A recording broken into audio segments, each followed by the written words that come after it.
We are finally at Furiosa, the whole reason that we did these Mad Max movies, and I cannot wait to talk about this film. Yes, but everyone's always talking about movies on podcasts. How about we sit down, have a big think, ponder, and let the audience reflect? What are you talking about? You gotta be fucking kidding. Here's the first movie. Did you know I'm utterly insane? Peel that pig and slice him thick. The body count is always bigger. Hi, I'm Chucky. Wanna play?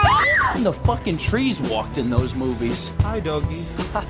What a story, Mark. The greatest trick the devil ever pulled. It's just like your opinion, man.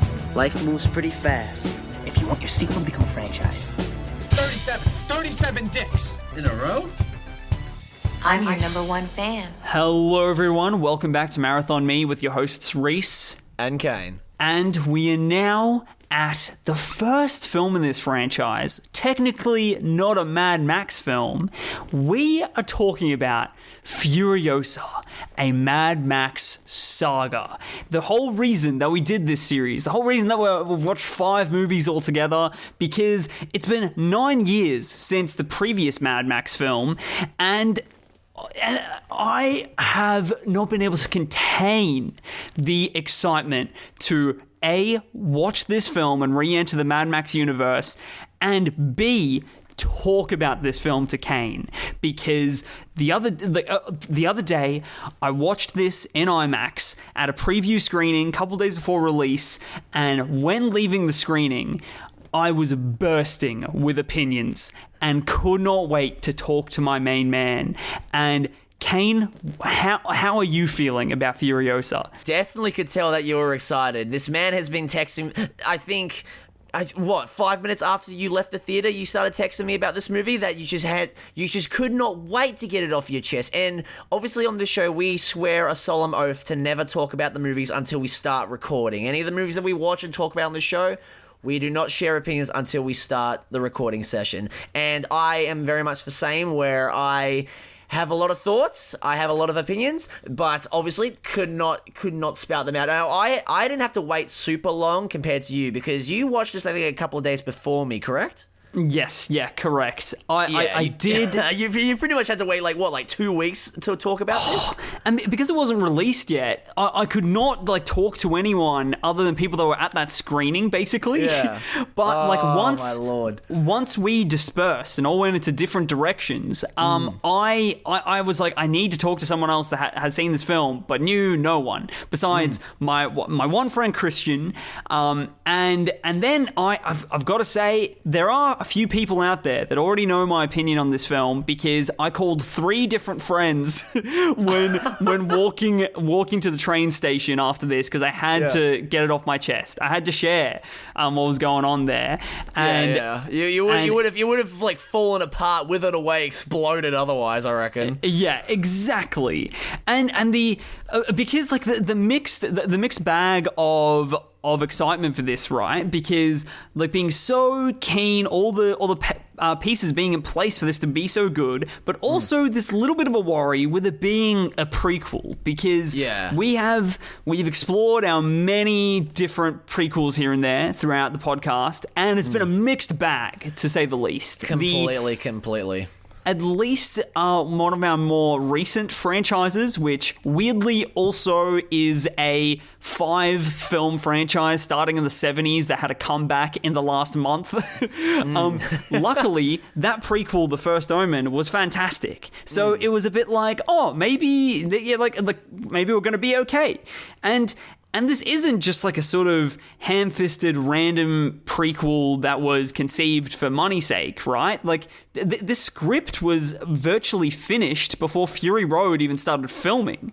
Yeah. This was planned to be filmed. Yeah, this was planned to be filmed back to back with Charlize Theron starring, but because due to a lot of disputes between George Miller and the investors, or Warner Bros, this was basically just left on the shelf for nearly a decade. Yeah, George Miller tried to sue Warner Bros, and that's why it took so long to actually become a thing, because of the lawsuit.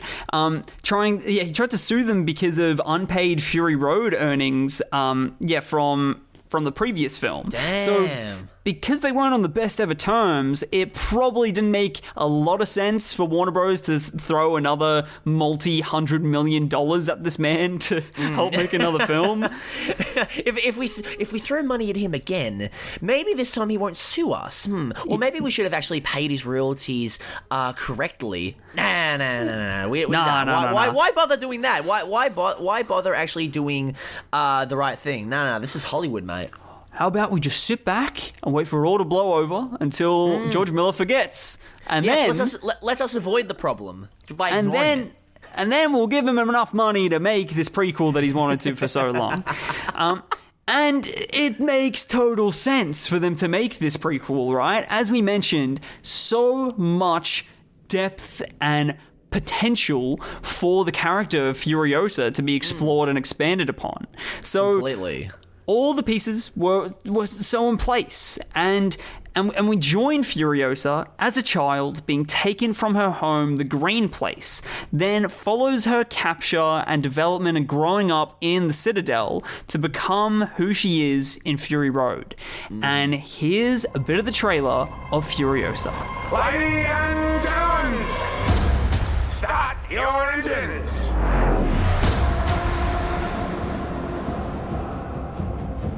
I'm Furiosa! The darkest of angels.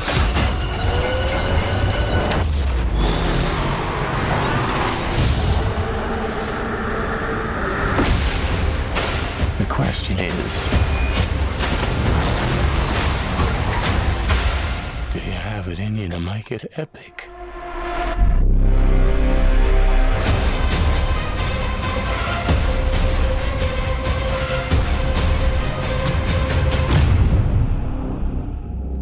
I think it's only fair that we bring up right now, as this is a very, very recent film that has just come out, a massive spoiler alert. Spoiler alert, because we don't want to spoil any of this film. You've been waiting long enough for it, right? Who is it to say that it's these two random white dudes to then spoil your experience with Furiosa? But before I go into my thoughts, Kane, what did you think? Oh, I'm so excited. What did you think of this movie? I've never seen this movie. I've lied to you guys. Never watched it. That would break my heart. That would legitimately... Guys. I would be so upset if you were like, oh, I haven't actually seen it yet. And then I'm like, what are we here for? Oh my god. Could you imagine though that that's the one movie that like I have not, that I just like have not seen? I've been great up to date with every other movie, but this one, the one that you've been itching to talk about, I've just lied. Mate, we're here recording on a school night, and you haven't even bothered to watch the film. Well, you know, just a bit devil may care like that. But no, anyways, cut through the facts. I went in thinking that this was going to be a mid-tier cash grab film, and I came out a changed man. This was fucking amazing. I loved this. I am so happy to hear you say that, man. That is awesome. What did you like about it? What did you love about it, in essence? Well, basically, I want to start off by just saying that, you know, going into this, I obviously had my worries, it being a prequel, it being, you know, kind of a pseudo spin-off of a different character in the Mad Max universe, and, you know, it coming a bit later after Fury Road with a different actress tied to it in general. So much of this film got me so worried because, yeah, I have my problems with prequels, I have my problems with spin-offs, and also the marketing just, like, it wasn't doing it for me. Because I try to avoid trailers, and watching the trailer for this, it didn't really like interest me. It didn't look terrible, but it didn't look great either. It just looked very kind of whatever. And going into this, I think within I'd say like maybe the first 5 minutes, those worries just completely washed away. Being brought into this wasteland again, and getting to know Furiosa and her story and just the shit that she went through. Invigorating, absolutely just eyes glued to the screen, could not look away. I was in awe from start to finish. I thought like this exceeded my expectations like 10 times over, I gotta say. Wow, because it is like the reviews are in, and it's loved all over the place. It's getting great reviews, and I'm so happy to hear that everyone is really, really loving this. Somewhere where I am not as happy and debatably extremely upset is that I really disliked this film. You're fucking no. You're playing with me. You're playing. Not kidding. You're playing with me. Hated Furiosa. You're playing with me right now. Swear. I swear to God, watching this in IMAX at this preview screening with all this freaking hype surrounding it, could not wait. I watched this movie and felt nothing. Playing dog. I felt no emotion whatsoever. Rewatching all of the other ones multiple times, I still, every probably half an hour or so, there would be a moment that gives me goosebumps. And then I watch Furiosa, and it gave me nothing. And this wasn't, I did not realize this right away. I was still, for the first half an hour or so, still there going like, oh yeah, like I'm following this, I'm getting into it, I'm here, like I haven't been able to make any opinion up yet. And then I got around halfway through the movie and I noticed, oh my God, am I hating this? And I was watching it with some of my work friends that also went to this, and as the movie finished, all three of them also hated it. And I couldn't believe it, because I looked at them and I was first like, guys, was it just me? Or was that not very good? And they all agreed, and they were really disinterested. Where I wasn't really disinterested, I was just getting more and more sad as I was watching this film. And that is why I could not wait to talk to you about this movie, Kane. And I'm so glad that you liked this, but more than I am glad, I am jealous, because I can see that there's good things going on there, but ultimately, as a whole, I think they fucked up. I think that they fucked up with this movie. I was walking my work friends to their bus stops, wherever they like left me. I was just I could not stop talking about all the missed opportunities and what I thought they did wrong, and where I was so upset and disappointed. And this is not my least favorite movie of 2024. So far, it goes to Unfrosted, the Jerry Seinfeld movie, Jerry Seinfeld Pop-Tart movie. Oh God, okay, yeah. Oh Jesus Christ, that I mean, I haven't even watched it, but yeah, it looks fucking terrible. Yeah, that's awful. But this holds the crown of my most disappointing movie of the year so far. Damn. My like, and it'll be really hard for anything to take that spot. And there weren't a crazy amount of reviews out of that point either. It was pretty much just from Cannes, and that's it. Mm-hmm. And then more and more reviews came out, and I felt like, what did I miss? Why? Everyone is loving this. There's only like one other person. Random shout out to this author that lives in Melbourne named Maria Lewis, and she's the only person that I have really seen to write a somewhat negative review on this film. But I truly do think this was a missed opportunity. This movie. Damn, I am genuinely shocked. I'm genuinely shocked because I had been talking to several mates because I went to go see this movie with my mate Aaron. Shout out Aaron. And, you know, we both really enjoyed this movie. And I was telling him about how you and I are very excited to talk about Furiosa. And Aaron and I were talking about Aaron asked, do you reckon he liked it or do you reckon he hated it? And we're looking at your text, and the way that like you kind of painted a picture was that it seemed like you really enjoyed it. So for these last couple of days, I've been going in thinking that like we're both going to be singing this film's praises. Like, this could not be different from what I was expecting. My God. Yeah, I am so sorry. No, if anything, this creates a very interesting conversation right here, because I, for one, quite enjoyed this, and you. Okay, would you say disliked or hated it? I dislike, bordering on hate. Because of how much of a betrayal it feels like. Like, I feel betrayed. Jesus, man. Yeah. All of you listening, you'll listen to a very special episode of Marathon Me. I don't think that we've had such a diverging opinion. A divide. Yeah, such a divide in a very long time, especially for something as big as this and as current as this. Oh my God. And this was the weird thing, is that I was like, as the film finished and I was in this bubble of all the people literally seated right next to me, all of them disliking it, I'm like, oh wow, like this is gonna do terribly then, right? And then no other angle of anyone that I'm hearing from is also disliking this. They're all like, I've heard more people say that this is their favorite Mad Max film rather than anyone really critiquing it or hindering it, you know? Yeah. I mean, look, I'll say this. I wouldn't go so far as to say that this is my favorite. It has flaws. I'll get to them, but damn, man, my God.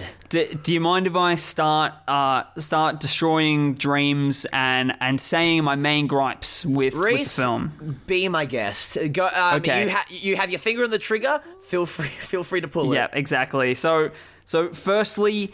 So this franchise is known for its intense, grounded, hearty action, right? Mm-hmm. I really feel that the action here feels hollow. It didn't provide the punch that I have come to expect from this franchise. Mm-hmm. And this franchise with such crazy big practical effects, there's some really weirdly unnatural CGI all over the place in this movie, especially when it comes to the war boys. The war boys that have such a presence in Fury Road that here feel like a computer-generated extra in the film. Yeah, oh no, sorry, you go first.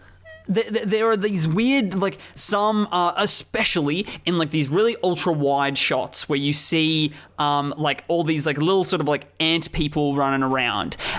There was, some shots in particular where there were, like, war boys falling off of cars and like, falling from different heights and things like that. Mm. And it looks like a weird PS4 graphic. Like, in the way that they bounced, there were bodies bouncing on the ground that just didn't feel that heavy or hearty. So much of the sort of car action felt like it was lacking a bit there, and like that there was unnatural physics in different parts that completely took me out of the action.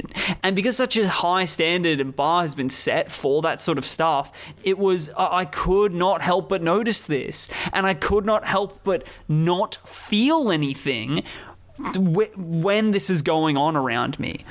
Right. Look, if there's one thing I will agree on is that one of my gripes about this movie is that compared to Fury Road, the CGI it is very noticeable in a lot of some of the action scenes. I will agree on that. Some of the green screening and CGI, it does feel off in a lot of aspects during the action scenes. I'll give you that. I will give you that. But for me, I didn't. I still felt that weight though in terms of, you know, the car crashes and the action spectacle of this film. It is a bit more cartoony. It still carried that weight that Fury Road did. Now, I think also maybe my middling expectations kind of like made me a little less a little less eagle-eyed when it came to noticing, you know, dodgy special effects or being as harsh on the action, because I went in expecting this movie to be bad, but enjoyed it. But I also went in with a different expectation that I knew. I always knew that this was not going to top Fury Road. There was no way that this was going to top Fury Road. I wish it did, but there was no way it was going to. But I was so satisfied with it because I still felt that George Miller, he still knew what he was doing with the action set pieces, and there is still some sense of elevation with some of the set pieces, like the first big truck battle on the war rig with the other cars and the flying machines. The planes. Yeah. The flying machines. Those damn flying machines. I don't know how they do it. Those damn Wright brothers, man. What is this contraption that is in the sky? What the hell? Those crafty boys have been able to gain flight like a bird. Like a bird in the sky. Unheard of. No, but I still felt a sense of weight and danger when it came to the action set pieces. If less so, maybe a little bit less so than Fury Road, but I still was invested in all of that. I think maybe we're kind of coming in to this. We came into this film with different mindsets because what I'm kind of reading is that you came into this film extremely hyped. Am I correct? Yes. Yep. Yeah, you were okay. correct. I was very hyped. Yeah, you went in with, a lot of hype towards this movie. Meanwhile, I had come into this film with very kind of middling to low expectations for this film. So maybe in a sense, our different kind of expectations towards coming into Furiosa have maybe somewhat shaped our viewing experience to a certain extent. I'm not saying fully, but maybe to a certain extent is perhaps why we feel the way that we do.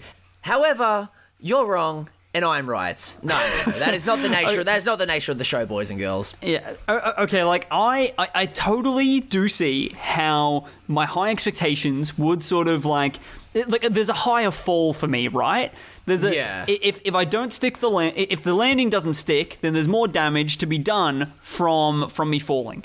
But I think but I still do think that these all the Mad Max movies have something special to them, and this film didn't feel to me like there was anything special about it, and that's what hurt me so much. And that leads me to my big headline of almost like the idea of my thesis of this film is that to me this feels like the Marvelification of the Mad Max franchise. Jesus. That's what it felt like to me. It felt like just an action movie where the others had something so unique and special about it, where this feels like it doesn't stand out in the climate of films that we're seeing at the moment. Right. Okay. This is, to me, at the pretty much exact same level as something like The Fall Guy.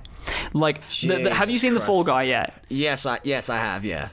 And I quite enjoyed that. Thought that was that was a good action movie. And this feels like that it's at that sort of standard, but could be so much more. And we always talk about how missed potential hurts more than anything else when it comes to loving some movies, right?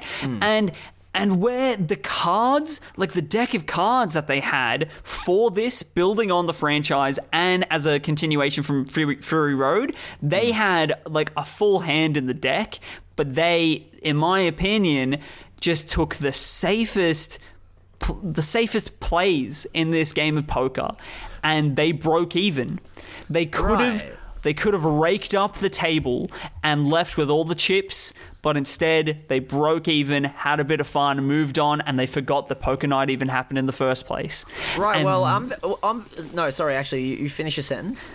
So yeah, it felt like it just is an entry. This, in my mind, just feels like an entry into modern action cinema and just a Mad Max movie, where all of the others feel like they're this distinct, interesting piece that fits into the world in some unique way, where this one really didn't for me. It didn't add anything new, anything interesting. And we're going through this marathon, right, where each entry builds upon the last one, builds upon the concept and idea of what Mad Max and Wasteland could be, and this to me doesn't.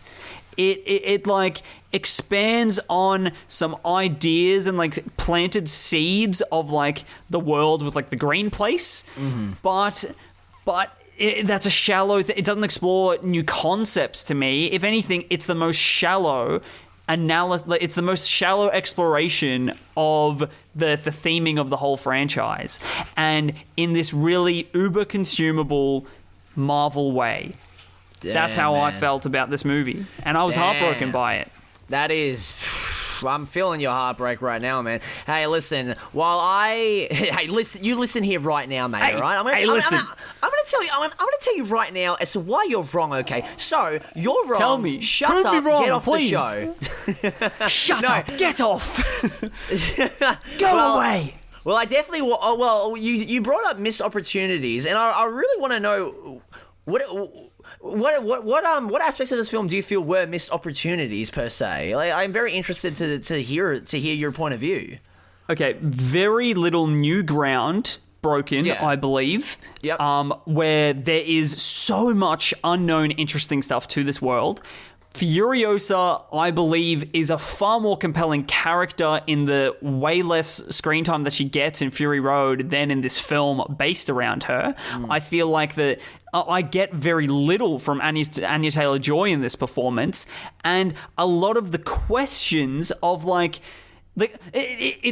there's so many moments that on paper could have so much weight to them, to do with answering these questions about Furiosa, right? We've already brought that up. That it's like, I want to know how she lost her arm, how she, why she's maybe like shaving her head, why she did this, why she did that. And none of it gives me the weight and impact that I wanted. I was expecting something quite interesting and like weighty, and this massive build up for like her arm being lost, right? Because we know her as being this like robotic armed woman, and she has like this map put on that she has like tattooed or etched into her skin on that arm, right? Of like how to get back to the green place. Yeah. Those are awesome. Like that's an awesome Chekhov's gun, right? For how this arm can be taken, either from maybe like someone wanting this map, taking it from her, from her like not wanting anyone to get a hold of it, so she like disposes of her own arm, something like that. There's like, but then the way that it does get removed when like when it's grinded up against the monster truck wheel. It's grinded up against the monster truck wheel, but that's not how she loses it though, right? She's chained up then later on. That's the thing. That's how it starts though. Yeah. I get what you mean. Thank you for bringing that up. I thought that would have actually been quite weighty, and then she doesn't lose her arm from that, and I'm like, why have they done this? And then she gets chained up with her arm, and then she just leaves it there, and she cut it out to like escape the situation, and that to me felt like such a neutral moment of just matter of fact. This felt very much like, oh, and she left her arm there. Right, yeah. And it almost feels like when watching the original Mad Max, there was this interesting critique about how what's Max's best friend's Goose? How Goose like gets into all these like near death situations, and then he just doesn't end up dying, and then he eventually dies, and then it's like, did they script or conceive originally of him dying in this first place, but then kept him going for a couple more scenes or something because it's functioned the plot? Where here it feels like that it makes so much more sense and would have been so weighty if her arm got if her arm got severed from that grinding in between her car and the truck, right? And the rock. I think that makes a lot more sense. And then they do that, but then they don't pull the trigger. And then it's sort of like her sort of getting her arm grinded is sort of inconsequential because she had to get rid of her arm anyway to escape that situation. Like there's Oh, and that's just a little example, though, right? Even in the way of like she shaves her head twice in this movie, right? And there's no real sort of like I think when she first shaves her head, it seems like it's to sort of like hide herself, and that's like, oh, this is awesome. Like it's to be like it's to be like quite subtle and hide into the crowd, and then she grows her hair back again, and then she just like shaves it again, and doesn't really have like this moment of like, well, why is she doing it now then? Why is she having her head shaved now? Like, I feel like with the second time she shaves her head, it's almost as a kind of symbolic of her almost getting rid of almost like the last shred of who she was. This person wanting only to go back to the green place. I feel that her shaving her head the second time is almost indicative of her kind of lust for revenge against Dementus completely engulfing her, because obviously we had the earlier scene of her losing her arm and losing, the map back home. With her shaving her head again, I feel that's her need for revenge is completely overtaking her, and almost kind of like losing the person that she was throughout most of the movie, where her whole goal was this long con of going home, when now it is just about revenge and just about filling this void that Dementus has caused within her, that even by the end of the movie has still not been fulfilled, until obviously leading up to the ending of the movie, where she has taken Immortan Joe's wise breeders, whatever you want to call them, then leading her on this new sense of purpose, which then leads to her leads to her kind of slowly regaining herself, as we then see in Fury Road with their journey back to the green place. That's how I feel, at least with the that's how I read the second head shaving scene, at least. So like that's completely fair enough. That's awesome that you got that out of that. There's right. But sorry, so are you saying that it's like she is shedding her hair as like shedding the part that is connected to the green place? Is that what you were sort of saying? That more so shedding the kind of the last part of her. Of her as the person that she was, the person that used to resided within the green place, but also the last kind of shred of her kind of wants to go back to the green place, because throughout the movie, Furiosa is. I don't want to say like very understated, because I don't feel like that's the right term, but I want to say more so is holding in this rage within her, obviously towards Dementus and the people that had destroyed her life, taken her from her home, killed her mother, and all the sorts. And with her shaving her head again, she is finally letting that rage fully engulf her, because obviously she wants the revenge throughout the entire movie. But the revenge is almost kind of at least, in my opinion, it is secondary to compared to her journey to get back to the green place. When shaving her head, that journey of going back to the green place, that is null and void at this point, where the revenge instead has now taken first top priority. Okay, interesting. But then in Fury Road, which is just about to come like after the event of this, she wants to go. She's aiming to go back to the green place, though. So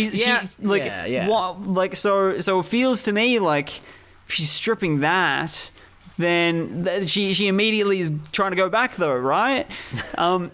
But like she's like, oh yeah, revenge, yes. For half an hour, we're okay now.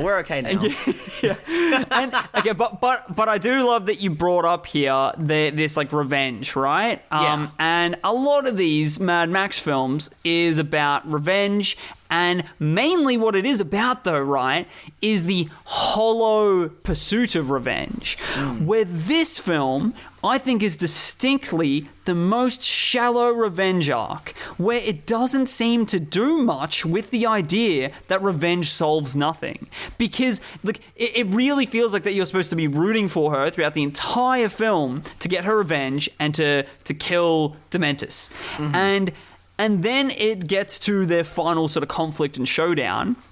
And that's like the first time that they bring up this idea where Dementis is sort of like going on this monologue like to her, being like, I also want nothing more than revenge, but it doesn't do anything. So it's like first time that they're bringing it up then in the third act, where that pisses me off that you cannot bring up the theming in the third act only. You got to trickle it through the entire film to then make the film stand for this, not just one scene.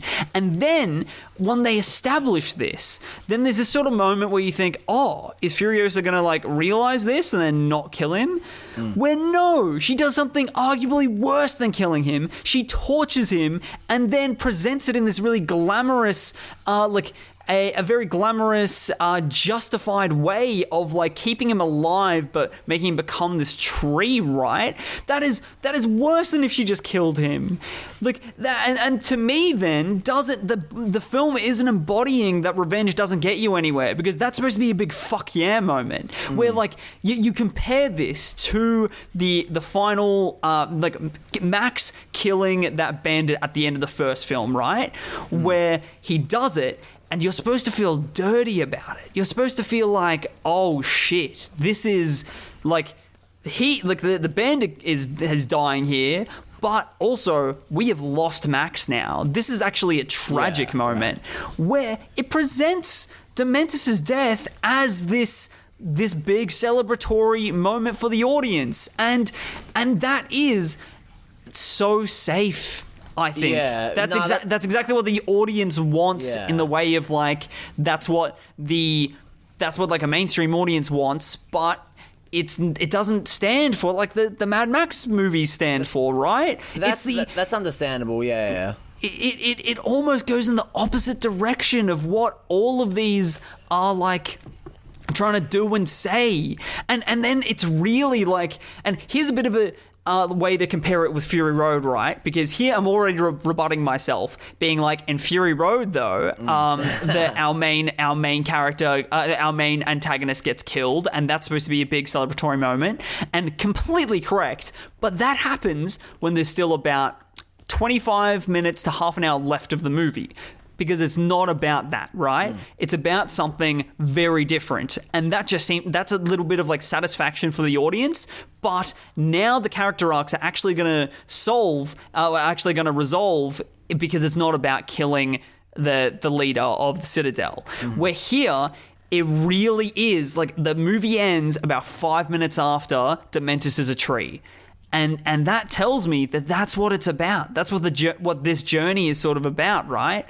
It's can be argued as well that it's like that is ticked off, and now Furiosa can go and help and save the breeders, and then that is actually what it's about. But the Dementis revenge situation is what is the most central part of this, and the most central part of Furiosa's arc. To me, it really feels like, and I was let down by that. No, that's a fair point. That's a fair point. How I read the Dementis revenge with the tree is that, because they show 2 shots previous, that they show a shot of Furiosa shooting him in the back of the head. They also show him getting dragged by the car. I feel like the way that I read the movie is that I don't believe that the tree is Dementis' proper death, because there's an ending narration where they're kind of telling the audience that they're like, no. From what I remember, it was like no one really knows what Furiosa did to Dementis that fateful day. How I read the movie is that the tree death is maybe almost the most elevated fantasy of how people believe Furiosa disposed of Dementis. And that's fair, yeah. And that's like the legend almost. Yeah, exactly, the legend of it all. And the other two segments of her dragging him and shooting him, those are other folk tales of how she disposed of him. And what I think about this movie is that Yes. However, how I read this sequence of events is that it's not really more so the death that really mattered in the end, whether it be through brutal torture with a tree turning into Groot, or getting shot in the head just in an inconsequential manner. Turning into Groot, see Marvelification. Oh no! He's been marveled. No, fuck! I failed the movie. Shit! Oh damn! But I feel like but how I read it is that it didn't really matter how he died. It didn't really matter the form of death that took place. What mattered more so was the sense of closure that she got, that conversation that she had with him, and that's really what I think. Yeah, matters. Yeah, that's fair. Because I actually didn't even think about it like that. You're completely right that there is completely room that she maybe didn't kill him in the first place. You're right. I get that. And potentially people that believe that and took that from it are having a better time with this movie. And I'm so fucking jealous. But talking about Dementis, I just want to say that a lot of people are praising Chris Hemsworth's over-the-top performance of Dementis, saying that they love it.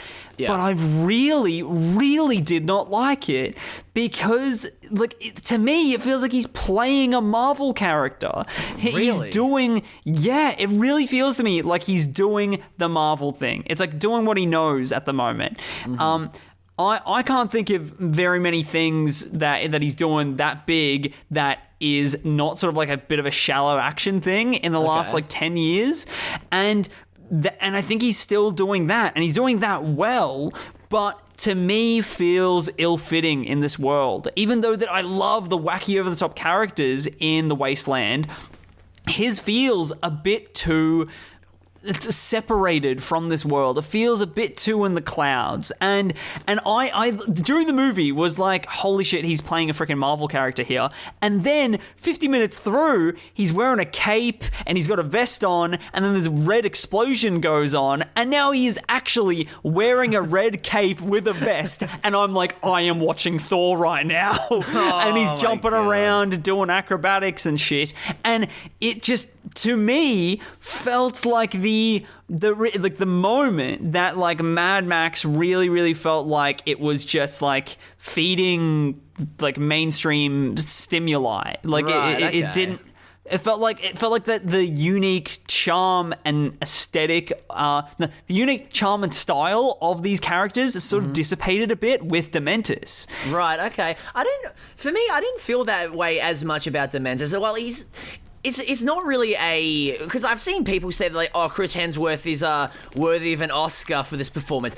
I am not on. Don't worry, I'm not on that boat whatsoever. I think it's a good performance, and I think it's a charming performance, and it's not my favorite villainous portrayal in the Mad Max saga. However, I got a decent amount of enjoyment from his wacky over-the-top performance. I didn't really get more so a Marvel vibe per se when it came to how Dementis is portrayed. How I liked it, because, in the previous movie, Immortan Joe, he's seen as a god. He's seen as a tyrant, pretty much, yeah? In this, I get more so the sense of this larger than life character, this larger than life a gang leader. Obviously gang leader because you're a motorcycle gang. I get a larger than life leader that uses his charm, his charisma, his showmanship almost to demonstrate power, to command his followers. In a similar, here's a perfect example. I get a similar vibe and design of Dementis as Negan from The Walking Dead, a character that uses his showmanship, his charm, his charisma, his ability to balance his unhinged, violent attitudes with this almost P.T. Barnum, very Greatest Showman type aura, energy to not only command fear and obedience within his followers, but also to really give him a more approachable side compared to, say, that of Immortan Joe, I feel, or even Lord Humongous in Part 2. Okay, yeah, that's fair. When you're describing this charming charisma that he has. I just pictured like this charming, charismatic Marvel character that it's like, oh, he's got these wacky one-liners and shit like that. He felt a lot more like a bit of a like wacky one-liners dude rather than just having this distinct vibe and energy to him. Maybe it also though could be an effect which is no failure of the filmmaking or anything like that. That this is the first, actually. Sorry, I'm gonna rebut myself in just a sec because I've already proven myself wrong. But this is the first villain that is like sort of played by this like A-grade massive star, and then you sort of can't help but see Chris Hemsworth in that role, instead of just seeing this like unique character. But then I immediately thought of Tina Turner in Thunderdome, who definitely fits that. But actually, that's great because she's a great comparison to this. It was like she's probably the most similar like villain in the franchise to Dementis, to be honest. And you never look at Tina Turner's character without thinking that's Tina Turner. She doesn't disappear into the role. And I'm not saying that big A-grade actors can't, because they definitely freaking can. But for me, Chris didn't. He was. I want to refer to him as Chris Hemsworth more than Dementis. Same in the same way that it's like I don't even know Tina Turner's freaking character name in this franchise. Like, and that to me felt hollow, and I wanted more from it than just seeing Chris Hemsworth in a Mad Max movie. That feels like it being so Hollywood, and it, even though the Fury Road is bursting with these like Hollywood A-listers, it doesn't feel nearly as Hollywood as this movie to me, as Furiosa did. Right, yeah. I mean, look, to play devil's advocate for a second, it is definitely the MCU effect is definitely in play, where obviously, big MCU actor, it's going to be really distracting. I don't know. I got more of a sense of less so Chris Hemsworth doing just a Thor rehash, and more so him in a way emulating that of, say, Jeffrey Dean Morgan in The Walking Dead. Another huge disappointing part for me of this film was just that, I'm going to sound insane here, but I felt that this was fairly visually dull, especially compared to Fury Road. It feels like that we were talking about the distinct coloring of Fury Road, right? And then we jump into this, and it feels like that they took that away, and Fury Road was turned up to 11 with its saturation and unique style, and it felt like that for some reason they made an active choice to turn it down to 7. And it's who was asking for that? There's actually someone at work the other day was telling me that they aren't the biggest fan of Fury Road because it was too over stylized. But I think for the most part, people love how over stylized Fury Road is. And it felt like that they just toned it back. And I didn't like that. I didn't like that at all. And there's two moments that really highlight this to me that I would pull out in my video essay to compare. Ooh, do tell. Is that there's a scene in Fury Road with, after the sandstorm, Max elevating out of the sand in slow motion. You see this pile of sand that doesn't look human at all, and then he slowly rises out of it, and it's like man coming out of the earth, and it's so slow, it's so visceral. You feel the sand in his pores, and there's a shot in this in Furiosa of Furiosa doing the same thing. She's covered in sand and she's coming out of it, and it's in slow motion, and she whips her hair back. And comparing the visual style of both of these, the one in Furiosa just has no weight to it, has no texture to it. And you think, why, with 9 years of a difference and like extra sort of development and technology and the extra money that they had on this movie and stuff like that, why does this feel so much less punchy and weighty? I don't get why they did it. And then at the end of the film, they actually show like the tying in of Furiosa into Fury Road, right? And as the credits start to fall, then they show you different shots from Fury Road. Yeah. And I don't know if you noticed this, but did you notice that they turned down the saturation heaps on these shots? And it also sort of looks weirdly low res in comparison to the rest of the film. And this made no sense. And all the other people that I was with also noticed this. Maybe it was IMAX that just like didn't present the shots as well. Hey, finally, IMAX fucks up at some point. Damn, man. IMAX fell off. Fuck. But it was like they were showing us like burnt copies of Fury Road from Thailand for these scenes at the end. Yeah. And it was so distinct, and it looked worse than Furiosa, what we had just seen. Right. But I was like, dude, I watched this movie yesterday, and it looked better on my TV than it is up here.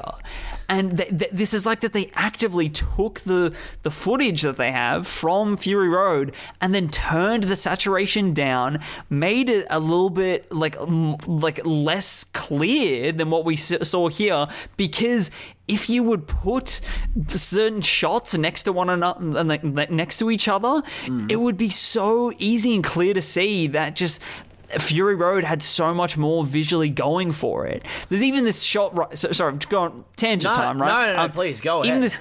Even this shot as well of like in Furiosa, you do see one shot of what I am led to believe is Mad Max, right? Is Max in the distance watching Furiosa drive around, drive along the sands. And this shot mirrors the opening shot of Fury Road.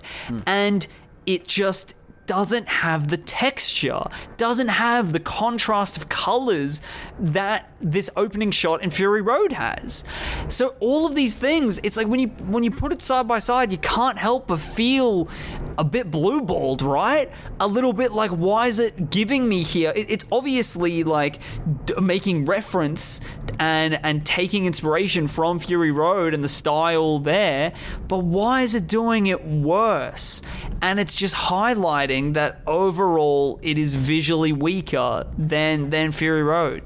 Maybe the reason that the color isn't as heightened or as eye-popping as Fury Road was is that perhaps I reckon we're seeing in a world the wasteland through the eyes of Furiosa, where the colors are more dimmed. They have a more almost bleak look to them, as if we're seeing the wasteland through the eyes of Furiosa, I reckon. Yeah, that's fair. And she would have like quite a dark view of the world because she has that black grease on her forehead that like goes over her eyelids a little bit too, right? Yeah, so, I mean, it probably is in her. Fucking hell, Jesus, it probably. Yeah, would it be? Yeah, especially because you'd be sweating like crazy, like all that, that black grease going in your eyeballs, like ugh, Jesus. That's exactly it. She has eye issues because of all the oil that's getting into her freaking eye sockets. You know, that would explain why adult Furiosa has like significantly smaller eyes compared to young Furiosa. Maybe they're shrinking. Yeah, maybe that she's adapting. Exactly. Maybe a combination of the black grease and the irradiated landscape is maybe why Furiosa has smaller eyes in Fury Road. We've cracked the case, okay, guys. We've figured it out. True. That is an excellent argument, I think, for the different styles of these two films. But I just would way rather see Fury Road, right, than to see this. It just that's fair. That's completely fair. And what's weird to me is that there's more money going in here, and it's like, is the extra money and funds that it's gotten just for like the bigger talent? Because like, if anything, I could not possibly find an argument for that the action is bigger and more impactful here than it is in Fury Road. So is a little bit like, yeah, well, where's that going? Where's it going? So something that we do get more of in this movie is also we get like more of a Morton Joe and the organic mechanic who, like I mentioned in the last episode. Yeah. We get a lot more of these sort of like Citadel characters, but we get a lot more of them just talking. Like just talking in the Citadel about different things to do with the politics or the upcoming war. And like I do not mind a good blabber and a good chat in movies here and there, right? Yeah. But I feel like that it does dissipate the suspense of these characters a little bit in like the limited screen time that a Morton Joe gets in Fury Road, and he's right away in the action. He still has this really weighty, fearsome presence to him. Yeah. Where here I feel like it almost like castrates him a little bit in the way that like a lot of the power and suspense and presence of him goes down. And what makes me really hesitant about the authenticity of this production is that George Miller doesn't really like dialogue, but there's so much here. Why is there so much here? It really feels like that, even though that he seemed to be at the wheel of this film, it really feels so much more like a studio film than any of these other Mad Maxes. Damn, man, that is some heartbreaking stuff, man. Gotta say, I will agree on the extra screen time of Immortan Joe kind of taking away from his fear factor, I reckon, because it reminds me of something similar of what happened in the later Godzilla movies, where like the first, like I'm talking about like the new MonsterVerse movies, where like, you know, you only get very limited screen time of Godzilla in the original film, and that works so well because when you saw him, it meant something, and then as the films later came and went, you got to see more and more, and it meant very little. At least to me, a lot of people would disagree, but at least to me, I felt really not that much, and I felt the same. I did feel that way about Immortan Joe, where we did he really need to be in this film a lot? I honestly thought that maybe we would have gotten 2 scenes of him.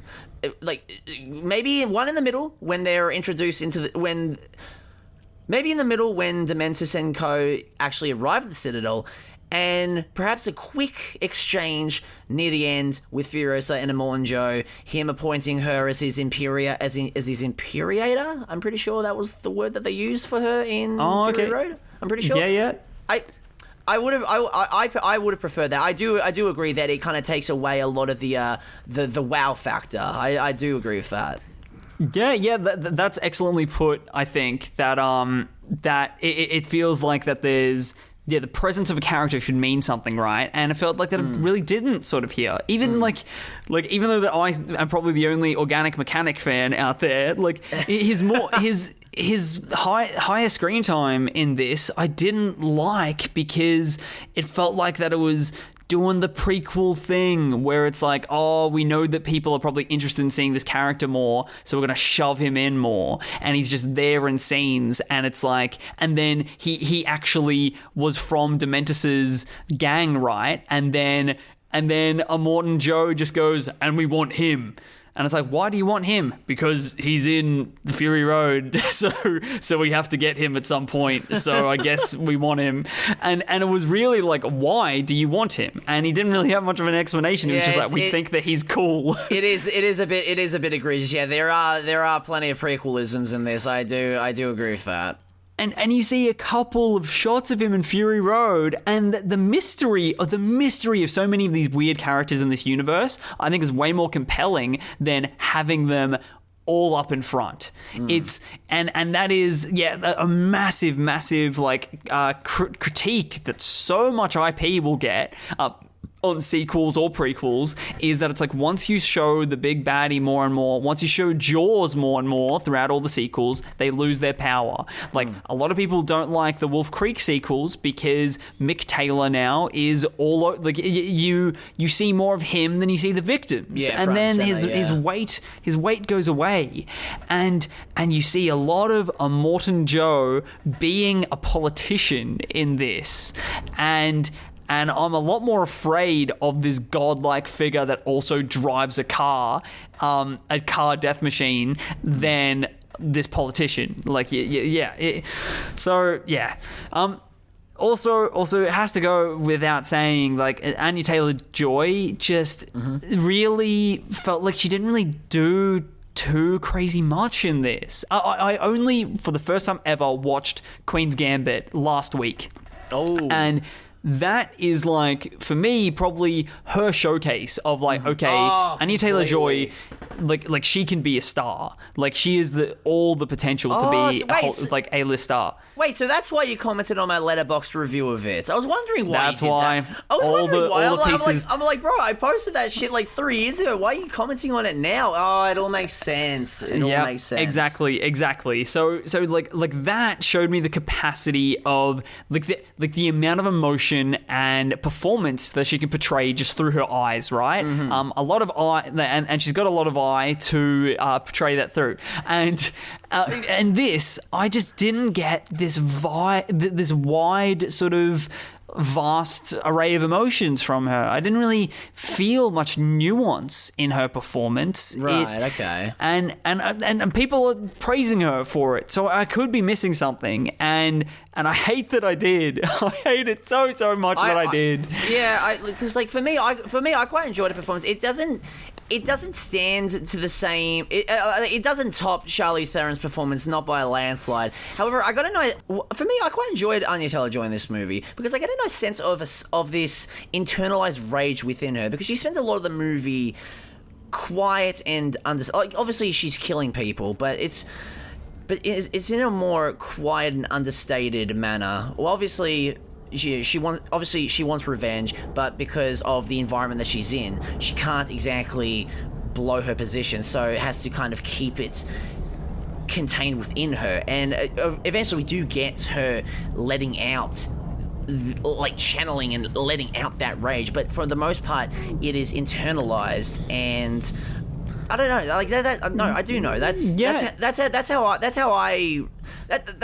what I enjoyed about the performance. Honestly, is that like it's quiet and understated. Honestly, it's similar to that of Max in the first movie with his revenge at the end of the film. Okay, so you felt like the ticking time bomb that is Furiosa almost. Yeah. Okay. Yeah. I definitely like. I know that I need to watch this again. I know that I definitely will. I sadly don't think that my opinion will change about it, which very much upsets me. But still, it's good to give it another shot just in case. Yeah, exactly. And there's, I probably want us to like wrap this up quite soon. But there's one more actor that I want to bring up that you're either going to know exactly what I'm talking about or not at all. I think I have an idea of who you're going to bring up, but go on. Okay, so this is a gentleman called Caden Bales. Yep. I knew you were going to pick it up. I knew you were going to bring him up. So Caden Bales is plays a cameo character as one of the war boys in this movie that, like, for Aussies, they would know exactly who this dude is, but for anyone out of Australia, they would have no idea, because Caden Bales is like an Indigenous Australian child that went viral a few years ago because of him being like bullied, and for some reason we haven't heard of him in Australia for seemingly years until he pops up in Furiosa. What the fuck, right? Oh my god! It was so out of left field. It stuck out so much. Now I went in knowing. I sadly went in knowing about this cameo because Aaron told me about it a couple days beforehand, and I was vaguely familiar with him, but yeah, like similar to that of a lot of Australians, I forgot who he was because this was like we hadn't heard from him in years, and like yeah, it just 15. This is a 15 minutes of fame figure sort of thing. Like that just randomly everyone was talking about him and then completely lost relevance because the video wasn't like in the conversation anymore. Yeah. And what's really weird is that I think that this must just be with like the Australian algorithm, but when you search up the cast for Furiosa, it's like top billing Chris Hemsworth, second billing Caden Bales, and then Anya the Taylor-Joy. legend. Yeah, the real main character. Fuck yeah. And this has been the case for like the last 4 months or something. Whenever searching up Furiosa cast, he is the second one that comes up the top with Google searches. Is that actually so true? Strange.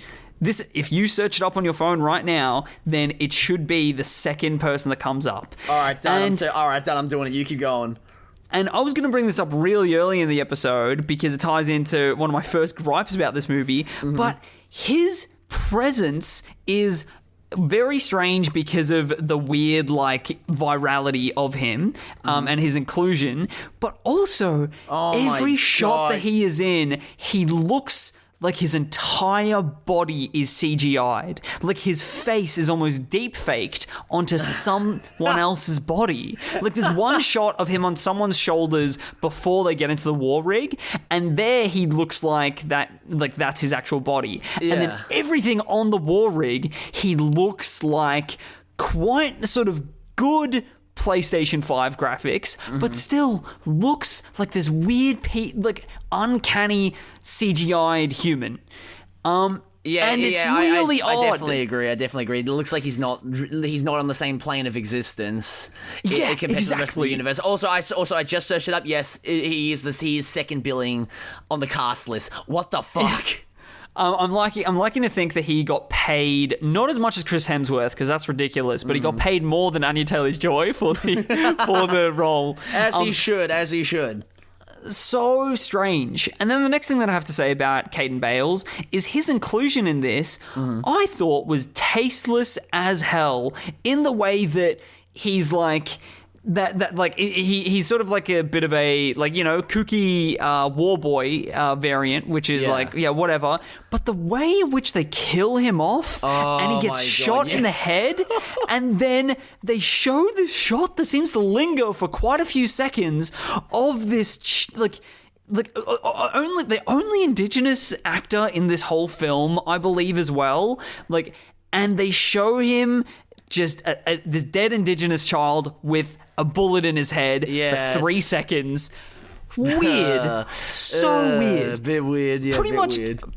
And it feels tasteless as hell, in my opinion. And also, coming from a franchise that has almost consistently killed off sympathizable characters off screen. And why are they sort of weirdly sort of embracing the spectacle of this child with a bullet in his head? Maybe one of the bullies. That's weird to me. Maybe one of the bullies took over directing duties, or took over camera work duties, or had a hand in the script. Oh my god. But maybe. Oh my god, maybe I'm tugging at my shirt collar right now, girl. Maybe in the viral video, he's actually talking about George Miller as one of the bullies, and that's who he's crying about. God. Okay. No, George could never. He could never. Yeah. Okay, we're gonna move on before we're touching on some very ugly waters right now. Exactly. Let us drive along. Are you happy to like give your final thoughts? And actually, I'll give my final thoughts, and then can you give your like a little bit of a brighter final note on the film? Sure. Because I don't want to leave it off with this shit, because I'm so glad. This is the thing. I'm so glad that people are loving this, and I really hope that it means that we're going to get more. But weirdly, there's all these articles that it's seeming that Garfield is beating Furiosa in the box office. You're joking. I'm not even kidding. What the fuck? Is that they both launched on the same day, and actually, to correct myself, sorry, I think that Garfield is looking to beat Furiosa. Man, it's like just behind Garfield it. For Marathon Me, man. We could have done the Bill Murray films. Exactly. Well, yeah, you guys voted, and you voted for Mad Max for some reason. And yeah, like.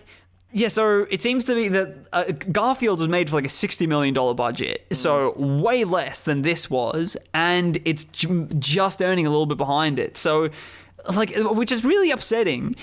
But I really do hope that there is more room for more expansion in this universe, because I've not lost hope. I am following the theming of the Mad Max universe, and I'm not letting my disappointment and my lust for revenge drive me mad.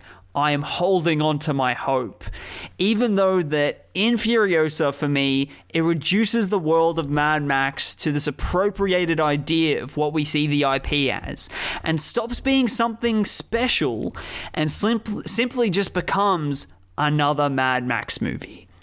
But Kane, please finish us off with how great Furiosa is. Well, all I'll say is Furiosa's good. You're wrong, Rhys. Shut up, get off the show, and delete your Letterboxd account. No, but for real though, at the end of the day, if you don't like Furiosa, that is perfectly fine. All right, art is subjective, and while I disagree with Rhys's opinion, I at least respect it. And for me, at least, it was just nice to be back in the world of Mad Max, back in the wasteland. And it doesn't hold a candle to the likes of Fury Road. However, I don't feel like it really needed to. I was just happy to just be back in the wasteland and just and see it through a new set of eyes.